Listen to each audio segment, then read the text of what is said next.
This is WWE superstar Drew McIntyre, and you're listening to the WWE Podcast. The champ is the one that everybody wants, me. Becky Lynch is going to WrestleMania. Claymore! Austin 316 says I just whipped your ass. This is my iron. You're going to acknowledge me. All right, everybody. It's that time. It's a very special edition of the show as we are going to dive deep into the Money in the Bank event that took place last night. I know I'm getting this out a little later than normal, a little later than I'd like to, but hey, life calls, and I had a fun time. I am now sitting here with a large water in front of me. I think that should put the pieces of the puzzle together for you, but I'm going to do the best I can, guys. Do the best I can to cover this event, which, my God, if you can't come away with much to talk about this event, you weren't paying attention. Oh my God. And you know what? This pay-per-view, this premium live event, whatever we're calling them now, is just one of a long line now of consistent events that we come away saying to ourselves, that was so damn good. It was so much better than the build for the event. WWE right now is in this, I don't know, I'm not even going to call it a rut. I'm just going to call it a pattern of not doing really stellar work when it comes to giving us a really good pump up for the show and really fleshing out the storylines. Everything's at a boiling point. They haven't done a great job of that as of late. But my God, when you come away from the event, you forget all of that. You forget about the fact that some of the builds may have been a little bit lackluster, and you come away going, whoa. And this is another one of those events. I honestly don't know where to start. There's so much that happened. Returns, heel turns, / babyface turns. Let me just kind of just pick out of a hat here. I'll start with LA Knight. I'm going to start there. And if you're worried that WWE doesn't know that LA Knight is over, that's just not the case. If you're out there thinking, oh my God, why didn't LA Knight win? Well, here's why. First of all, if you listen to Triple H in the press conference after the event, he said and acknowledged that Knight was a massively heavy favorite to win the match, and rightfully so. All of us thought he was going to win, including me. He was my pick. And that he said, but, good things come to those that wait. And that's very true. I'm really not concerned right now about LA Knight's future. I'm really not.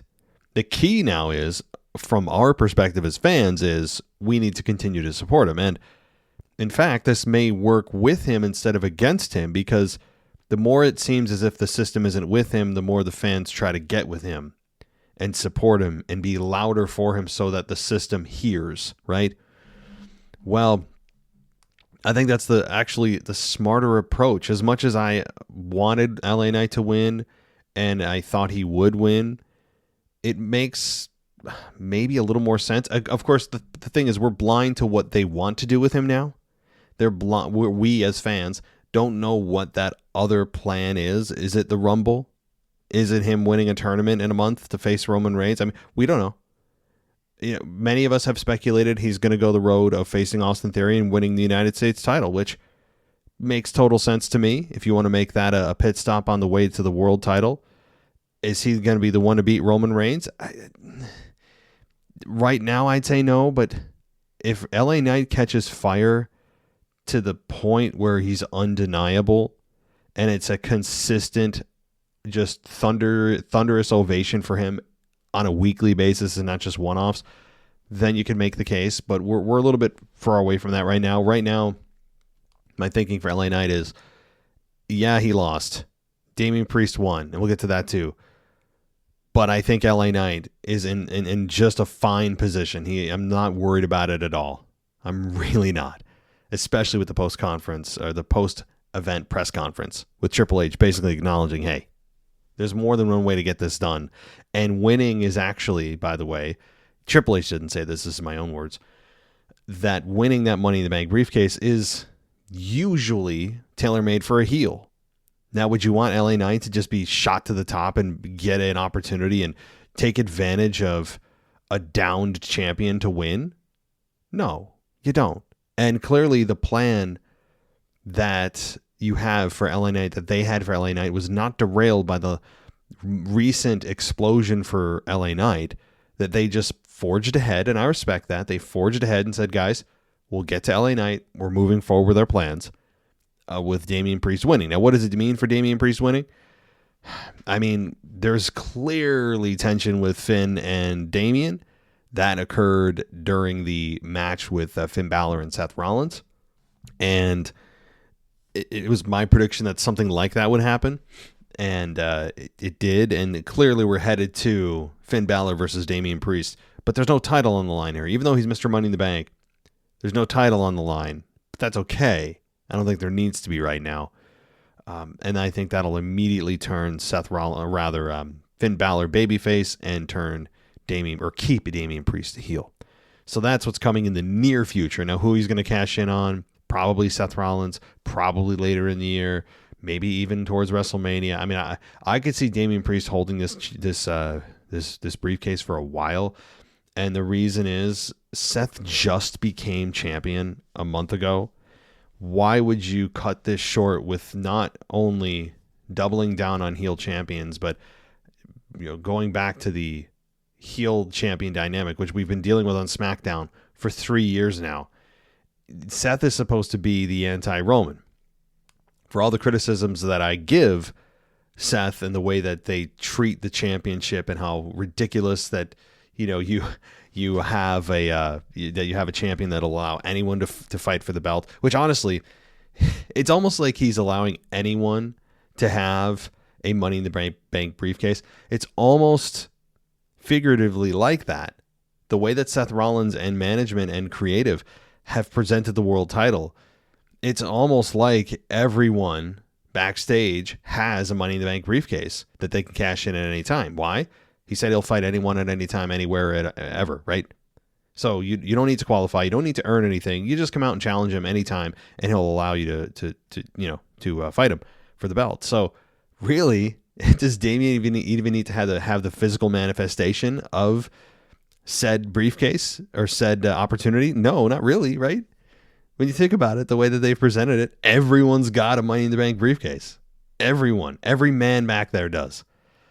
Anyway, but I think Priest is going to wait a while to cash in on Rollins, which I would imagine that's the person he's cashing in on. Although, in his post-match interview, he did mention that, am I going to go after the Intercontinental title? And by the way, are we calling the Intercontinental title the Intercontinental Heavyweight Championship? That's like the second or third week in a row I've heard that. Why? There's no other version of the championship that exists, and I don't think there's a weight requirement for it. So do they think it sounds more important to add heavyweight to it?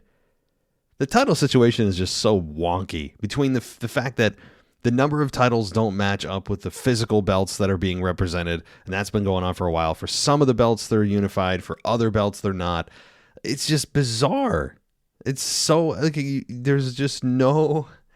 I don't know. I won't go on that tangent. But that said, I think Seth is going to be champion for a while. They want to establish that anti-Roman feeling. Wow, we actually have a champion now that's defending it a lot. It's not what Roman does and all that. So anyway, the match itself, by the way. Oh my God.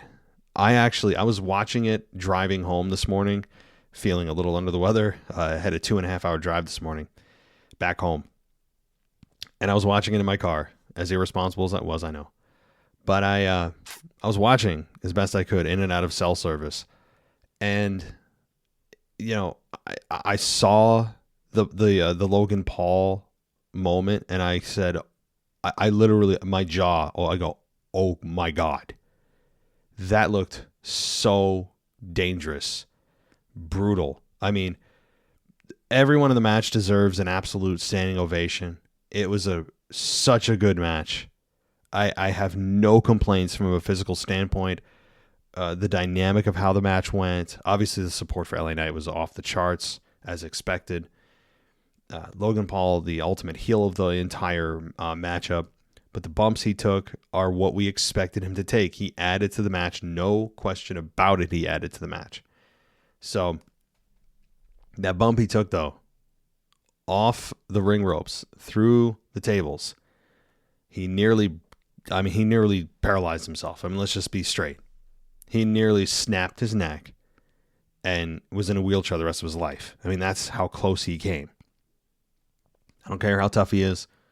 I don't care how strong he thinks he is. I mean, those are the risks I don't need anyone to take. And not that I'm the ultimate authority or that I'm, sitting on this high and mighty throne. But as a fan, I don't need to see that. I don't need anyone, even if I don't like them on a personal level, outside of the ring, whatever. I don't need to see that. Those are the moments that take you out of the moment because they're so extreme. Where, and I'm sure it wasn't designed to be him dropped on his head through the table, which I've never seen that before. But I just don't need those moments where that could happen. I mean, I know everyone's always trying to up themselves, up their last match, up this, up the ante. I don't need to see it. And it's that was scary. So that moment was pretty insane. The physicality throughout the entire match, of course, was just unbelievably brutal. A lot of this is awesome chants. There was a Michinoku driver that was, I don't know if it was botched or no, it was the Falcon Arrow that was botched, not the that was by Priest, I believe, on LA Knight, and just absolutely insane. I mean, most of this match was everyone holding their collective breath in hopes that no one injures themselves. The crowd was just, what can we say? I'm sure WWE doesn't ever want to come back to the United States. I mean, they just want to live overseas in Puerto Rico and, Saudi Arabia and London. Hell with the United States. I mean, they again, it's embarrassing when you compare them. Now, part of that is they're always in the United States. You become complacent as a fan. The energy level isn't as high as it could be, as like where London, and they haven't been there in 20 years for a pay-per-view. That kind of stuff does build a certain excitement for that event. But man, they put us to shame. So congrats to the crowd. And I've got an email too with somebody who attended in person. So I'm going to, let's see here. I want to make sure I get to that email here. I know this is not the mailbag, I understand, but I can't not talk about it. So this is from Joe Owen, who attended, and here's what he said. He wrote in to me, and I appreciate it. He said, "Hey Matt, I just started a 4-hour drive back from London, where I've just attended SmackDown and Money in the Bank. What a weekend! SmackDown on Friday was good, although Charlotte and Asuka, that match didn't hit great, with a lot of botches clearly visible in the live experience. The crowd was hot, but nothing compared to the pay-per-view on Saturday. Me and my partner dressed up as DX and headed to the O2 Arena, where we drank cocktail Usi juice and other gimmick cocktails at the Slug and Lettuce Bar, where WWE music played all day for the fans who were there. The event itself was off to a hot start with the men's Money in the Bank, where LA Knight, was a heavy fan favorite, with his catchphrase being heard every few seconds throughout the whole weekend. The John Cena surprise was incredible. I'm not huge on Cena, but in that moment I couldn't help but scream the place down and show him my respect. It was great to see Io win, and the British chants are always the best, especially the Hey Bailey one. The main event was yet an incredible atmosphere, great match that anyone in attendance couldn't take their eyes off of. I just want to say how proud I was to be part of that event and crowd, and the energy in the arena never dropped from start to finish. And I hope and pray that Mania comes to the UK like Cena teased. Time to get home now and rewatch with commentary and listen to the UK crowd smashing it out of the park." And I see a picture of you and and your partner dressed as DX. Good stuff. So you're Triple H, and Your partner is Shawn Michaels. Good stuff. Good stuff. Thank you for the in-person report. I mean, I'm, again, very jealous that anyone in attendance, to feel that energy, to feel that live crowd in a capacity that you did, that's a sustained energy. That's the hard part, right? Typically, the crowd is the most fresh at the beginning, and then it fades towards the, as the show goes on, naturally. But you guys just kept going. And I felt for a lot of the wrestlers that came out after a bust-ass match, like the men's Money in the Bank ladder match, I'm like, oh, man, like I feel bad whoever's going to follow this. Or when Cena came out, I'm like, oh, man, I feel bad whoever's going to follow this. They're not going to get any kind of reaction at all. But you guys kept it going. And props to you guys. You guys killed it. Absolutely killed it. I'll get to the Cena thing next, because now that you got me on the whole Cena debacle. Well, I shouldn't say debacle. Weird, but also surprising and fun segment. So I'll get to that in a minute. But finishing up the men's Money in the Bank ladder match, credit to Butch. Credit to Butch, who had a showing more than I thought he would. He was kind of he was the total afterthought in this match. Same with Santos Escobar. Both of them obviously had no chance, but had nice showings. And just overall, good Lord, or to quote Jim Ross, good God Almighty. An amazing matchup. All right, so let's talk, before we get to the women's tag titles, which I'll get to next. I want to talk about John Cena. Yes, absolutely a surprise. Nobody predicted John Cena to be there. And it was cool to see him, because here's the thing with fans. We now know his time is limited. And I'm sure he has a few matches left in him over the next several years until he officially hangs it up against whoever. But it's cool to still see him and to realize that, hey, time is very rare with this man now.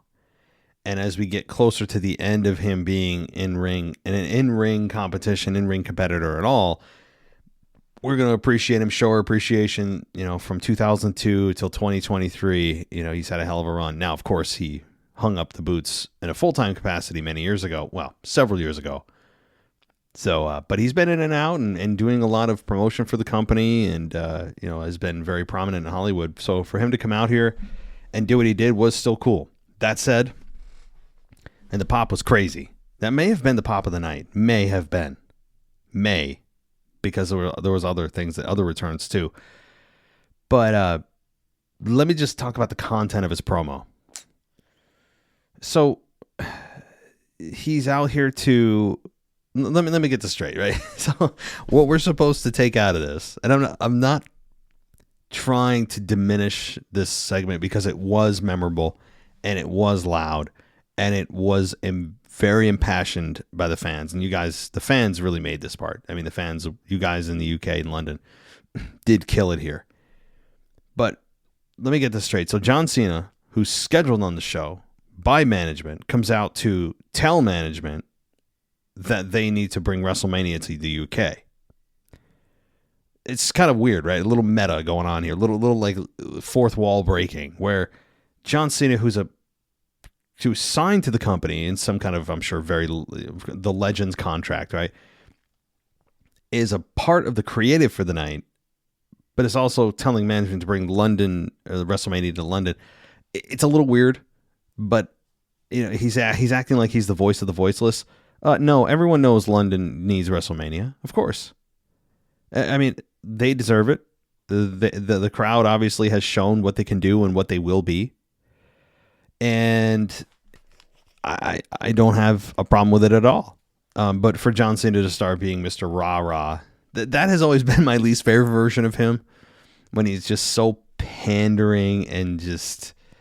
But again, one of the biggest stars WWE's ever produced, and he knows how to work a crowd. Credit to him. It's just not my flavor of John Cena I like. Now, then Grayson Waller comes out right after John Cena's mentioned WrestleMania to the UK and saying, this is the passion we need. But then Grayson Waller comes around and he's talking about how it's so cutting edge to cheer people they should boo and boo people they should cheer. No one said it's cutting edge, Grayson. Okay. Like, I mean, I know that was supposed to be the joke. That's actually not what London does, by the way. Okay. And I truly don't believe fans as a whole, a collective, that we just do it for fun. I've been very against the whole narrative that the Monday Night Raw after WrestleMania crowd and Canada as a whole, and anytime they go to Chicago or New York or a big market or now London or anywhere overseas, that's Bizarro World. And they just do the opposite of what they're told to do because they're being rebellious. No. You think people are going there just to give a reaction they don't truly feel? What? No. This is your audience that has kept you afloat, by the way, over the last, 20 years since the Attitude Era has been dead and gone, and, the stars of yesteryear are no longer here. This is the audience that you're talking down to about being cutting edge.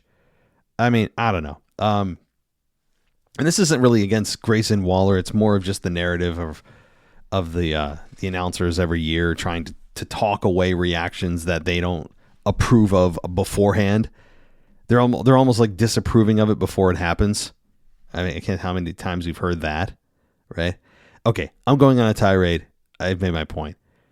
Grayson Waller eventually, disrespects John Cena enough, attacks him, and then John Cena hits an AA and goes down because he was advocating for WrestleMania to come to somewhere better, somewhere warmer, somewhere,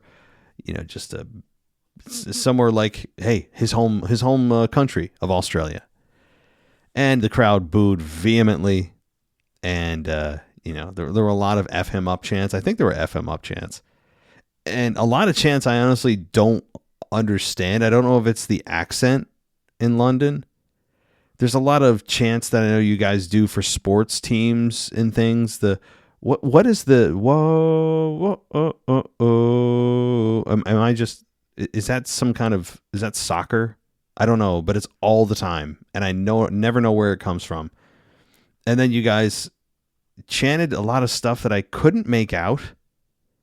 And again, it might be the accent as 18,000 people, or like somebody with an accent magnified by 18,000.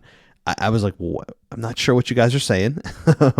So I feel like I needed subtitles for some of the chants, but I still loved how loud you guys were. It was awesome. So the John Cena thing, yes, we know WrestleMania is coming to London, probably WrestleMania 41. If they told us without telling us that WrestleMania is coming to London, then it's probably going to be WrestleMania 41. Because this year obviously is locked up with Philadelphia WrestleMania 40. So I guess we could pencil in WrestleMania 41 in London. That'll be awesome. No doubt. All right. So the Women's Tag Team Championship. This was bizarre, man. I mean, the match itself was okay, but that's not what people are talking about, right? What people are talking about is the turn here. Now, the match was fine, as it progressed naturally, and it ended in 9 minutes, though. It was only 9 minutes on a pay-per-view, which is really short for a pay-per-view. But Baszler turned her back on Rousey, and Liv was shocked. Everyone was shocked, including everyone in the audience and at home. So this immediately turns Shayna, or keeps Shayna heel, and I would imagine is a babyface turn for Ronda, getting her out of this division, making her a single star again. And I'm fine with that. I don't think she fits the tag team scene very well, but this feud with Shayna should be fun. People have been talking about this for a long time and speculating about it for a long time. So I give WWE credit for striking when no one expected it. No one was thinking about it. Okay, they're just tag champions. And it was also a weird spot in the match that had happened. It was just kind of like randomly in the middle. It wasn't at a climactic point or at a turning point in the match. It was just kind of like, just pick a random part of the match, and that's where it happened. And that made it all the more kind of unexpected and again, made you want to see this happen. So cool. We now have new tag team champions, by the way, after Ronda Rousey was pinned, getting hit with 2 finishes, and also nearly breaking her neck on Oblivion by Liv Morgan. Oh my God. Oof. I mean, that was, go back and watch that. Ronda Rousey spiking her head directly on top of the mat. Dang, guys. Oof. All right. Matt Riddle, Gunther for the Intercontinental Championship. Now, the interesting stat that they keep talking about it on with this particular run that Gunther's on is that he is the longest running Intercontinental Champion of this century. Now, this century is since 2000. All right. Not over the last 100 years. So you need to be very careful of how they're phrasing this. This is just in the last century. You know what I mean? Meaning starting in 2000, because that's when the century started again. So really, he's the longest running champion in the last 23 years. But I know what they're doing. It's a little fun play on words. So only 2 people. Was it the Honky Tonk Man?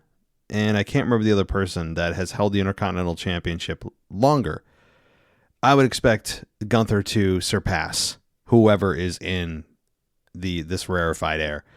Gunther's a special talent. The crowd seemed to be on his side. Matt Riddle he didn't get booed. It didn't seem like he got booed. This match didn't feel as long as it should have either, by the way, 7 minutes and 45 seconds. And I don't think they got enough time, but it did what it needed to do. It was physical as expected. And it also introduced a new finish for Gunther. That's what I liked. It was a finish, I believe it was a heel hook that had Riddle tap.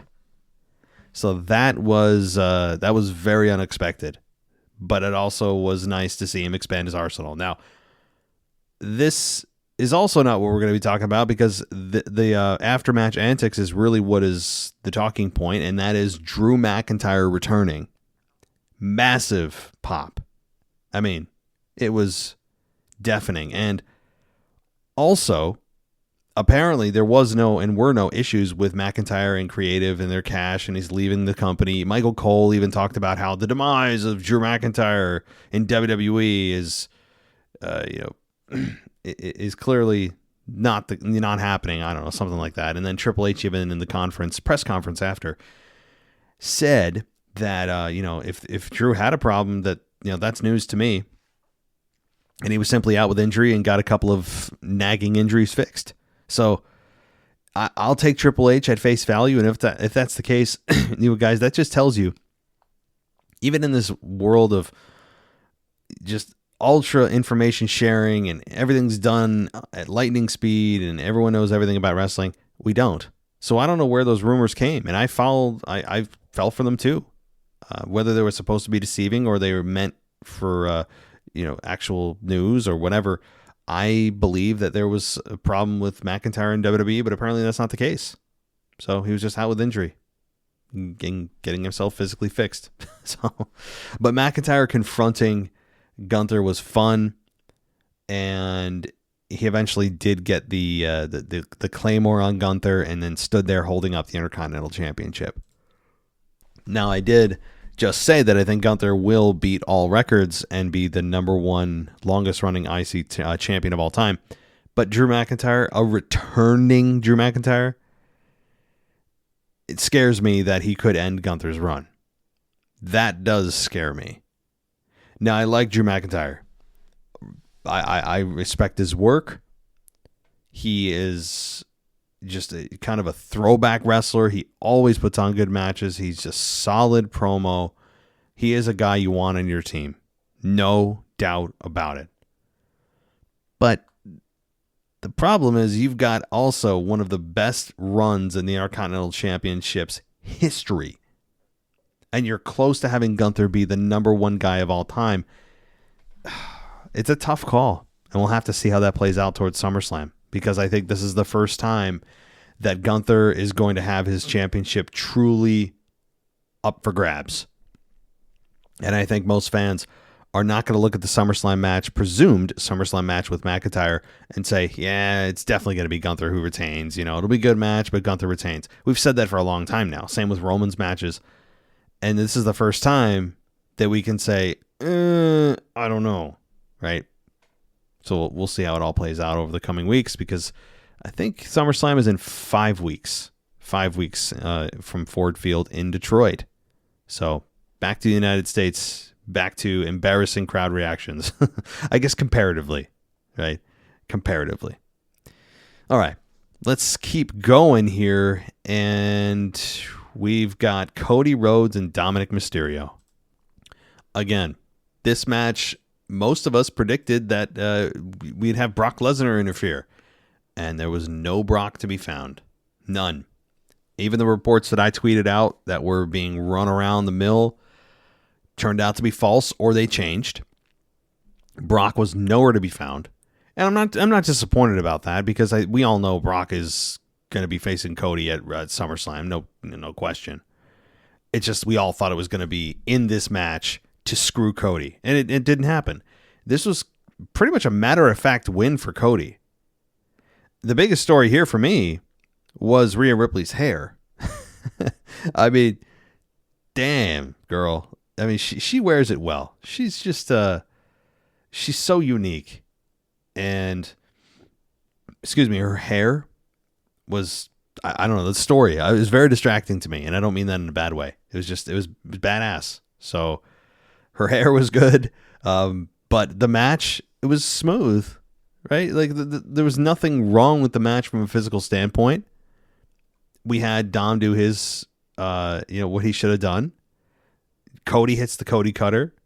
Rhea tried to help, as she always does, and create a distraction. Dom got Cody against the ropes. He went for a 619. Cody blocked it. Cody got Dom up and spun around repeatedly and hit the Alabama Slam, and then hit the Cody Cutter and Crossroads. And 1, 2, 3. And that's it. No Brock Lesnar. And again, I'm split on this, because I don't know if WWE didn't put Brock in this segment, in this part of the match, because they didn't want it to be predictable, because everyone was predicting it was going to happen. But just because if everyone knows it's going to happen, doesn't mean you can't still do it if it's the awesome thing to do. Doesn't mean everyone still doesn't want to see it. So, and plus, do you really want Dominic to start losing matches? Part of what makes him such a great heel is he continues to squeak things out. Not that this really hurts Dom, because the moment he puts that microphone up to his lips, he's going to get booed out of the building, and it's going to be, it's going to be like nothing happened. It's going to be like no one ever beat him, because Dom is that much of a heel that the crowd genuinely hates him that much. That I don't think there's any amount of abuse that he could take that would be satisfying enough for the fans. So, but at the same time, it would be fun to see Dom continue to slide by. And having Brock cost Cody achieves a lot of things at once. Cody loses because of Brock. Brock brutalizes Cody, answers his open challenge. You get the SummerSlam match. Then you have Dom retain, or win the match, rather. I mean, you kind of kill 3 birds in one stone here, and they decided not to. Again, it's not a bad decision. It's just kind of disappointing that Brock wasn't a part of this. So, all right. I know a lot of people are disappointed about no Brock, but he'll come probably Monday night. Maybe even tomorrow night. He could still be in London. It's possible. All right. So, let's go here. We've got Zelina Vega, Becky Lynch, Zoe Stark, Bayley, Io Sky, Trish in the women's Money in the Bank ladder match. I think this match started out slow, a bit discombobulated. The crowd was coming off of a John Cena return, but you guys continued to hold it together somehow. Most crowds would have been zapped of energy. You guys just somehow had an unlimited supply. And all these women also did such a good job. And Trish taking bumps she has no need to take on the ladder. The ladders didn't want to break last night. My God, some of the things that Ricochet did in the men's, that Trish did on here, taking bumps. I mean, Trish is, in her 40s. She doesn't need to be doing this stuff. Credit to her, though. But man, I believe she even got a cut on her face, or somebody did. It might have been, I don't know if it was Trish. But so this match I thought was good, really good. Was it the best women's ladder match I've ever seen? I don't know. The crowd makes a lot of things better, and the crowd can deodorize a lot of bad booking. But I think overall this achieved what it needed to. It continued to fray the relationship between Bayley and Io, which is, I don't want to say it's all but dead, but it's pretty damn close. It continued to also put Becky Lynch in chase mode for the championship, and she'll get there. She will get there. We just had Io Sky, I've never seen that before, creatively handcuff Becky and Zoe. Was it Zoe Stark? I think it was. Becky and Zoe Stark together. So underneath the ladder, they couldn't get up, and they couldn't stop Io Sky from climbing the ladder and grabbing the belt or grabbing the title. Now, Bayley did, in fact, cost Io at one point the match by tossing her off. But eventually we did get a win from Io in an 18-minute match. Really long match here. I could do without, I'm a big Zelina Vega fan. You guys know that. And she had a hell of a showing, and she was also a favorite, not the favorite, but one of. And she showed herself to be a proven commodity, by the way. And I think Zelina Vega is in the best spot of her career despite not winning here. She is being viewed as not just kind of the extras of the match. I mean, many people chose her to win. And that says something. But here's what I will say. I don't understand. I shouldn't say I don't understand. Why do we need to see the flip-flop? And why do we need to see anyone selling it, by the way? It worked in Puerto Rico because of the meaning it has for Latinos, I guess, Latino families or grandmothers or whatever. When you see it done here and then you have wrestlers almost kind of half selling it, it's like, this is weird.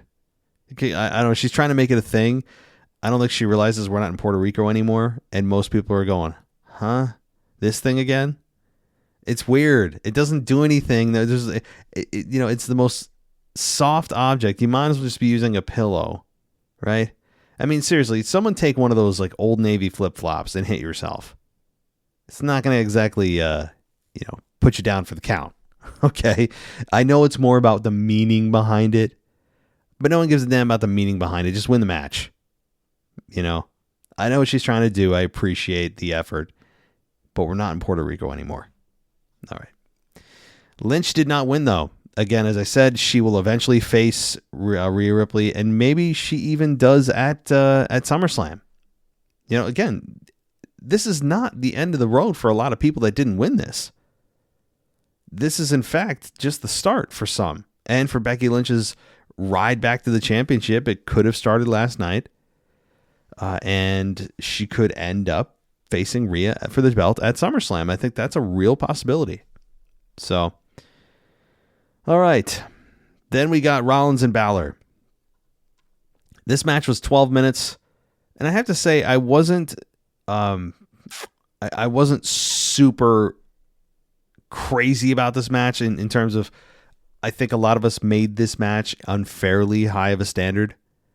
The standard for this match, the bar for this match, was ridiculously high, unfairly high. And I knew you always know you're going to get a good match to great match with Finn and Seth, but sometimes they have an off night. And do I think this was an off night? No, but it wasn't their best night. I didn't think. And this was about Damian Priest's unintentional, apparently, interference that costs Finn that 1 second of a distraction and allowed Seth to get the victory.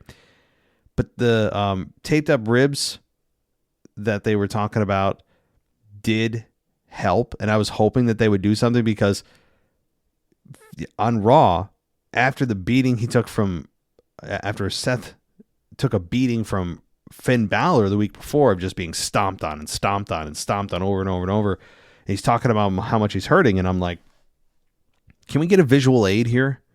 It really helped the story. And I said, well, if they didn't do it here, they still could do it at the event, and lo and behold, they did. I think it made sense. Could have they have put actual tape around him that made it a little bit better? Yeah.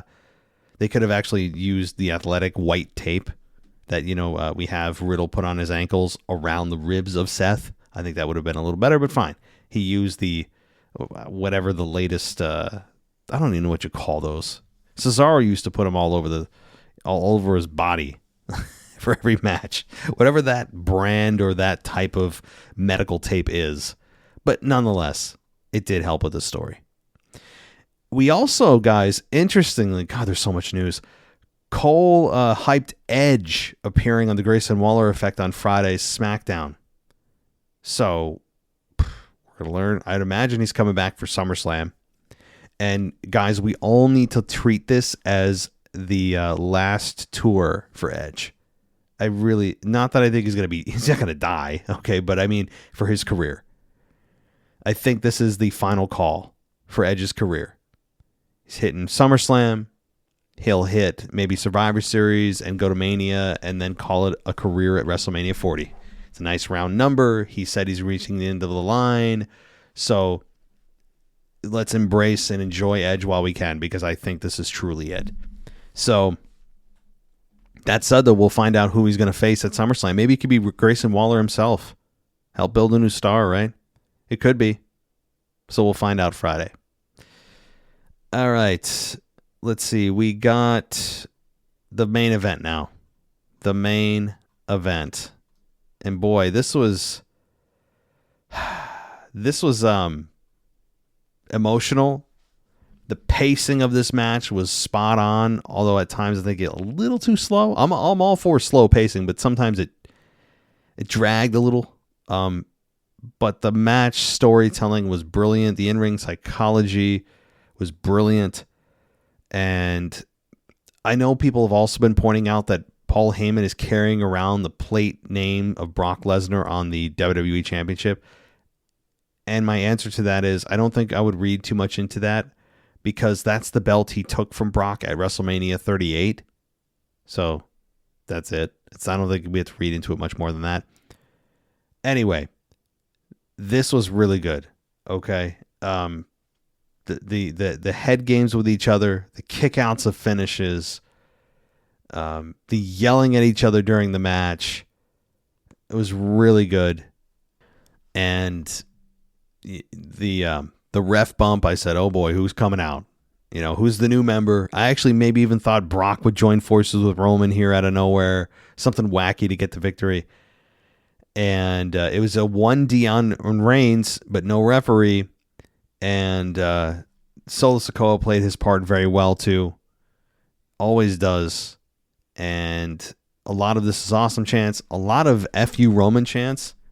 Or you still suck. Or was that Logan Paul? I don't know. So the crowd was still all over Reigns throughout this match. And this was just brilliant. I mean, we had Sikoa. Here's the I'm trying to find the finish here. So Roman hit a spear on Jay a couple of times, and Jay kicked out a couple of times. And when we had Roman Reigns stack them, I actually thought that was the finish. I said, oh, yeah, well, that makes sense, right? We've seen it for 3 years now. That's the finish. Nope. And then when Roman hit the spear on Jay, I said, yeah, that's okay. Well, just kind of what you expect, right? And nope, a kick out from Jay. The crowd went crazy. Those were very believable kickouts, or unbelievable kickouts, unexpected kickouts. And that's when I said, oh my God, they could win this match. And lo and behold, not only did they win, but they pinned Roman Reigns. Jay pinned Roman Reigns. That's significant because Roman Reigns, as we all know, hasn't been pinned or submitted since December of 2019 against Baron Corbin. So the crowd went nuts after the Usos won, and rightfully so. And Cole stressed that, Roman is not unbeatable. And I think Jay now has a claim to facing Roman Reigns at SummerSlam, one-on-one for the championship. So I think it most likely is Jay versus Roman for the belt at SummerSlam in 5 weeks. Now, what I would say, just to piss off the crowd, if I were Heyman, or Roman, that, yes, I did lose. But here's the thing. I haven't lost a singles match. I have been pinned or submitted in singles competition in 3 years. You could keep it going by a play on words, by technicalities. So sure. I was pinned last night. So that part of my description of my streak is over. But you know what? I also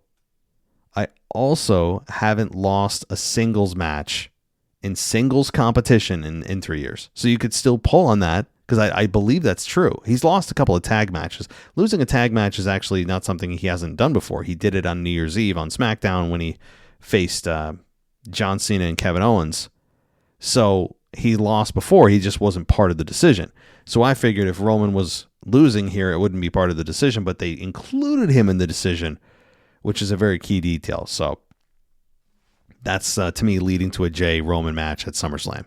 But other than that, I mean, this match, of course, very good. Right around, was it around the 20-minute mark? No, it was more than that. It was like 32 minutes. Oh my God. Half of an Iron Man match. Good God almighty. Guys, overall, I really enjoyed the Money in the Bank event. It felt a little bit like WrestleMania with all the returns, and not just the returns, but also the turns, babyface and heel turns, or turn. I think there was only one, right? And just, it had a vibe. It had a vibe that blew, I think, most people's expectations out of the water. And that's how I felt coming out of a lot of these events over the last year since Triple H has been in charge.